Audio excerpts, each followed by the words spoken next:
So hey, what's going on, you guys? So welcome back to Minecraft. So I guess at the end of the last episode, I found this hole and then just jumped right on in and killed myself.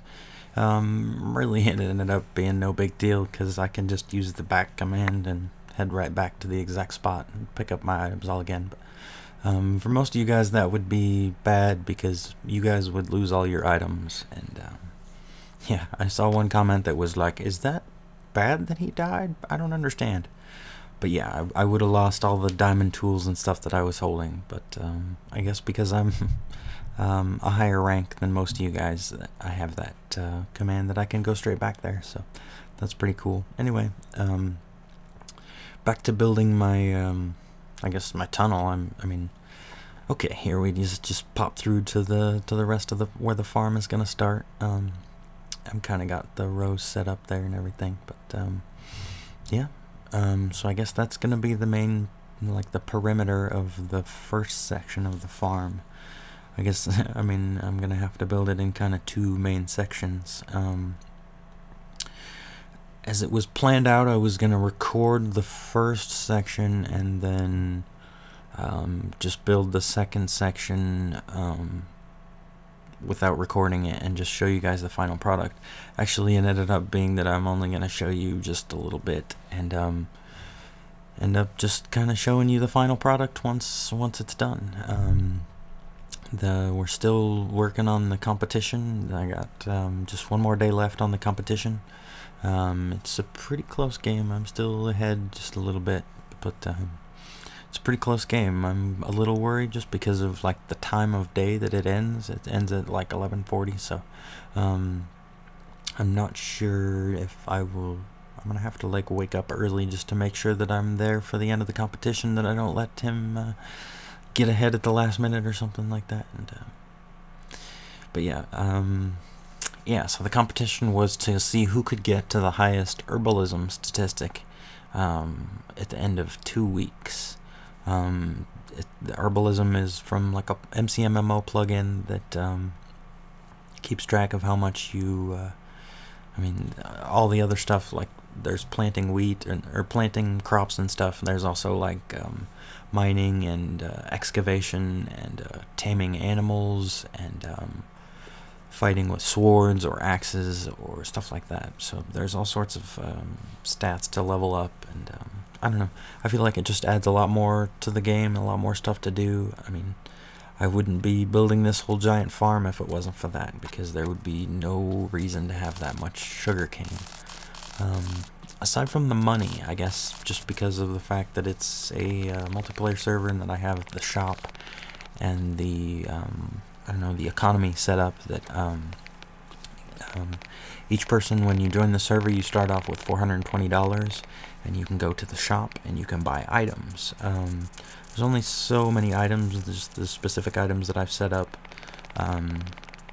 It was kind of a hassle to set up all the signs, just figuring out the format to all the signs and everything, but and just figuring out the economy as far as what should cost what. You know, I didn't want diamond to be I didn't want it to cost too much or too little, or I didn't want coal to be too cheap or too expensive. So you start off with some money. You should be able to go to the shop and buy some coal and some wood and some bricks and some stuff to make your home, and you should be set up and good to go. You obviously start off with some tools also, so I mean, you should be good to go right when you start off on the server. And I didn't want anybody to just join up and feel like they were like lonely or unprepared. I mean, it's bad enough that they're seeing all these fancy builds and all these just fancy artwork and different houses and stuff that people have built, and there's definitely some complicated stuff that people have built, and people definitely get pretty creative. So I mean, I don't want people to feel too bad when they first join up and they don't have anything. So you know, you got your tools and you got some money, so go buy some stuff and start building. I mean, I changed all the permissions. Like the first one, I had it set up that like noobs couldn't do anything at all until they said hello to me or something like that, and that just got kind of a pain in the ass, just because there were so many people would join up. over the course of the day, I'd have 15, 20 people that would join up, and they couldn't do anything until I dropped what I was doing and helped them. So I just, they can join up and hang out and do their thing for a few minutes, and say hello when the time comes. You know what I mean? If you want to hang out and just be quiet and don't say anything, well, that's cool too. It really doesn't matter. You know what I mean? As far as most of the multiplayer servers that I've ever played on, that's really what I do. I'm not really a chatty person. When I don't know any of the other people, I feel like on this server I know a lot of people, or I guess they know me or something like that. I'm not really sure. It's kind of a weird situation that most of you guys know me. You know my face, you know my voice and everything. I have no idea who you guys are. I don't know your face, your voice, your name, anything. I see a screen name. I don't even know. I have no idea. Like, you could be someone I know from YouTube, you might not.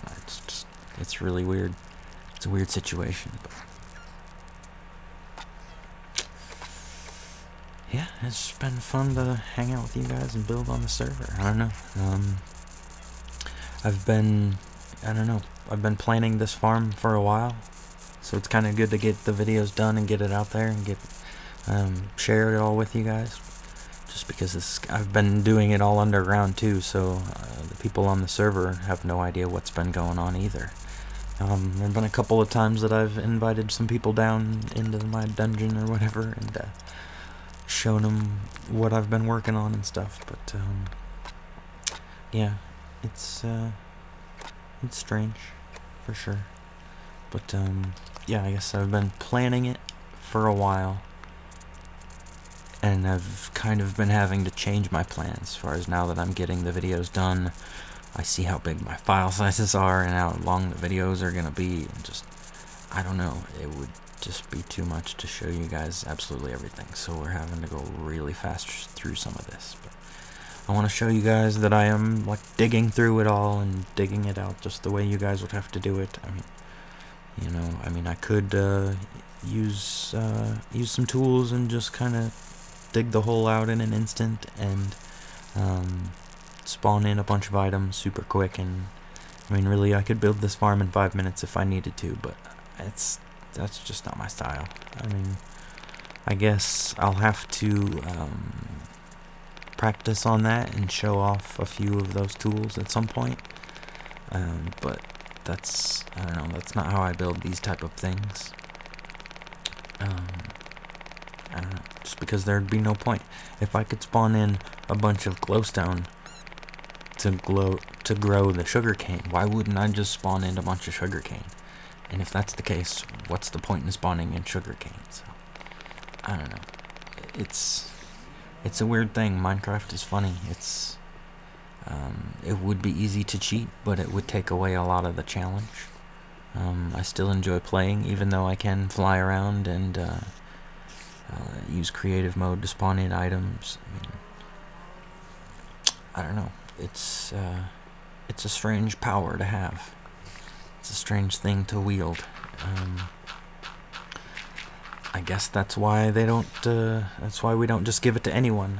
You gotta have a little bit of common sense and responsibility to understand how powerful it is to have creative mode with this many people around. I mean, if we just gave creative mode to everyone, man, what would happen?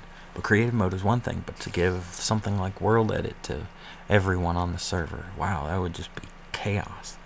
It would crash within like 10 minutes for sure. If everyone had that, that would just be ridiculous. If we could just be editing and changing blocks by command, that would crash the server for sure. But yeah, this is kind of a cool thing that I did here. It's I had set up the water so it's kind of in an L shape. The water line goes down, it's buried under the glowstone. But then now I'm gonna dig out the rest of this stone here, and you're kind of gonna see a wave of water travel down, and this is all gonna fill up with water without me having to place any more water. Just because of the way the infinite water sources work, all I gotta do is break out these blocks, and you get to kind of watch the wave travel down the tunnel or whatever it is. I don't know. It's pretty cool. I don't know. Yeah, it's just one of those funny Minecraft physics things to watch. You just kind of get to ride the wave, and I don't know. I thought I was gonna go down here and like make it all spawn in it, or make it all not spawn, but make it all flash flood in an instant. But that's just not possible. This is the best this is the best wave that you can get as far as that goes. As you dig it out, the wave travels down the area. And, yeah, I tried to dig it out as fast as I could, just so that you could see it all flood. So yeah, that all flooded without me having to place any more water, just because it's 1 block deep. And yeah, I guess basically, if you break it down, if there's water flowing from 2 directions into that 1 block, it will become a source block. So because it's coming from the right and from the, I don't know, left or whatever, the bottom, I don't know, because it's coming from 2 different directions, it becomes a source block, and then that makes the next block next to it become a source block also. So it turns from flowing water into stationary water. So that's cool. That's pretty cool to see. But yeah, we'll go back into super fast mode here and start planting all this sugarcane. It was kind of funny that I don't know, it all kind of came from nothing. That I planted 1 row and then I planted a few more rows, and I don't know. It's kind of cool to see it grow and grow and grow.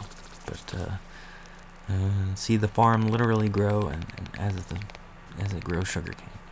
It's kind of funny, weird thing to say. I don't know what I'm talking about. I'm not sure what I'll get into next. I told one person that I wanted to get to the top of the balance, like I wanted to be the person that has the most money. There's been a couple of people that have a couple of big farms, yeah, I told somebody that was my next goal, is to get to the top of that leaderboard. But I'm not sure. It'd be nice to build a house, because that's kind of what I've been asking all the noobs when they join up. I guess I just want them to build a house or a home, some sort of, I don't know, something creative, some sort of base or something.